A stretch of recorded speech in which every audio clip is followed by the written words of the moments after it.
Hi guys! Welcome back to the channel and to my 3-part intuition series.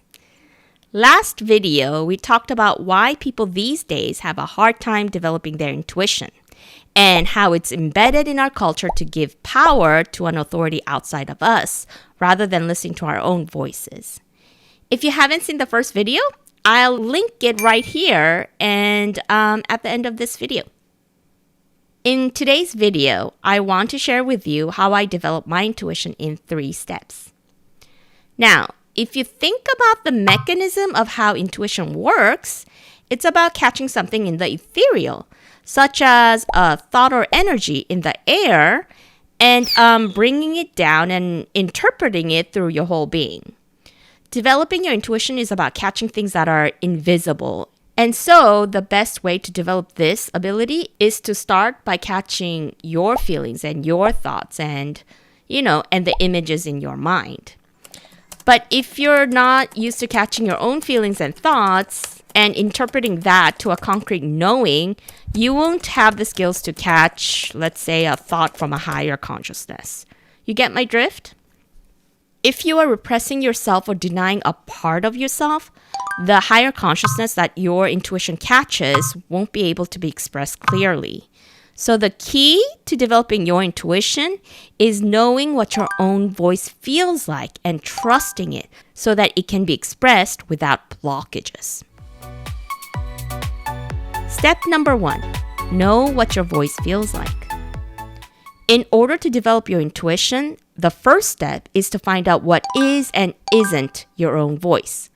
You have to be able to distinguish between the voice that's coming from your own core and the voice that's made up of outside influences, such as from family, childhood teachings, social media, and etc.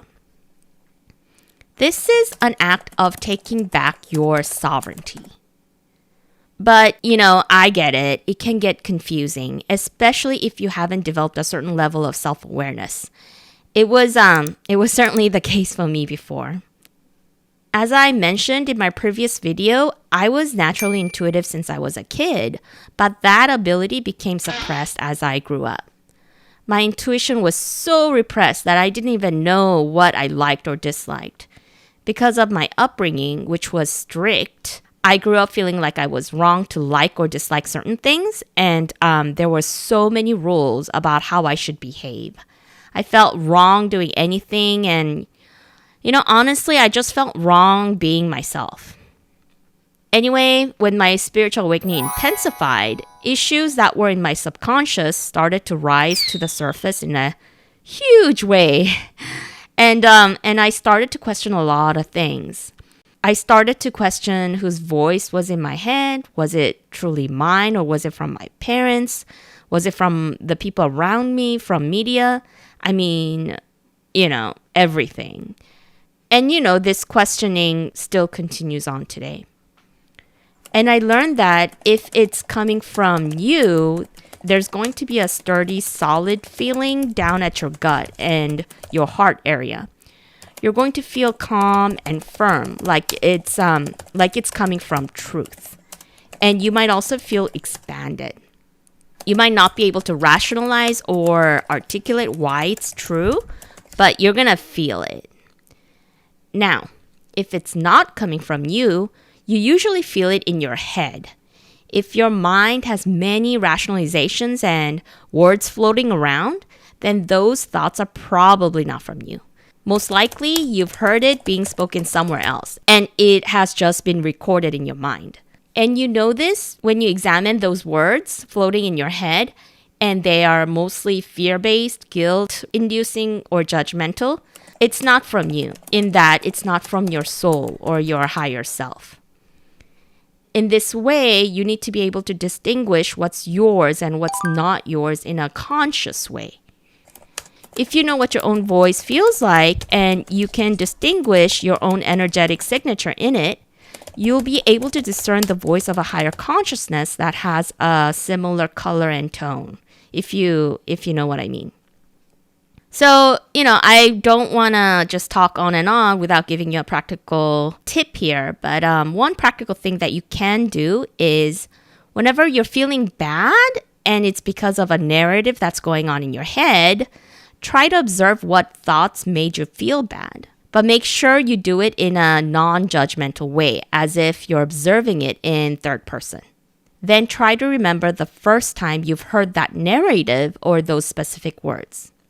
If it originated from a place outside of yourself, then you need to say out loud, and it needs to be said out loud, "These thoughts are not from me." Now, the point here is to sort of record over those words with your own voice out loud. It got recorded in your mind because you've heard it said to you. So to undo it, you have to physically speak and hear yourself say something else. Step number 2, stop judging what is being expressed through you. The turning point in my own intuition development journey came when I made a very important decision to hear me without judgment. Even if I sounded childish, egotistic, inappropriate, or negative, or like I was overreacting, I decided to hear me out. I just felt really sad, that there was no one who was truly hearing me, not one person in this world. There was just no one who connected with me, understood me, and knew my needs before I knew. And it was sad. I was sad. So I decided that I had to be that person who hears me unconditionally. Because, there has to be at least one person in this whole wide world, So anyway, even if the narrative playing in your head is about how you have been wronged or hurt or how angry you are, hear yourself out without judging it or dismissing it. And this is the hard part. Acknowledge whatever comes out of you as valuable and that it needs to come out just the way it's coming out. Even if it's coming out all ugly and awkward, with tears and tantrums and just ugly, snotty cries, trust that it needs to come out exactly that way. So don't judge. It's probably pent-up energy that's been festering and needs to be purged out before it does more damage to you in the inside. Slowly, once you learn to hear yourself and get back into harmony with yourself, you'll be able to hear your intuition. Step number 3, trust your voice unconditionally. The key to developing your intuition is trusting yourself. Developing your intuition is not a matter of developing some mystical ability, because intuition is natural. We're supposed to have it. We do already have it. But it's a matter of trusting the voice that comes out of you. You're essentially training yourself to trust your own voice, even if it goes directly against what you've learned or what's being said out there. You see, I believe that your intuition is always going to be right about you at that very moment. Your truth might not be right for you in the next moment or the next day, but I truly believe that it's always going to be right for you for the situation you're currently in and for the growth you're at. There were many times, many times, my intuition went directly opposite of the quote-unquote right path. For example, 6 years ago, I felt a strong intuitive sense to leave my high-paying corporate job. I was good at my job and everyone appreciated me. The benefits were great and the pay was wonderful, but I felt a strong sense that it wasn't my real work, that I needed to get on with my real work.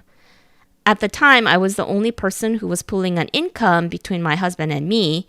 So, obviously I didn't want to lose that stability. So I kept going despite my intuitive nudges, which was consistent and repetitive. There were so many signs in so many different ways that it was even overwhelming at one point, but I kept ignoring them on purpose because I didn't want to let go of my job. Anyway, so I kept holding out until it came to a point where my physical circumstances were being arranged in a way where I was being pushed out. That always happens to me. If I don't listen to my intuitive nudges, it tends to intensify more. And then if I still don't listen, my outside circumstances starts to crumble down, and eventually I'm forced to leave. And there are other details where I won't get into for the sake of time, but yeah, I left my job without any prospect or without any jobs lined up. And, it was scary.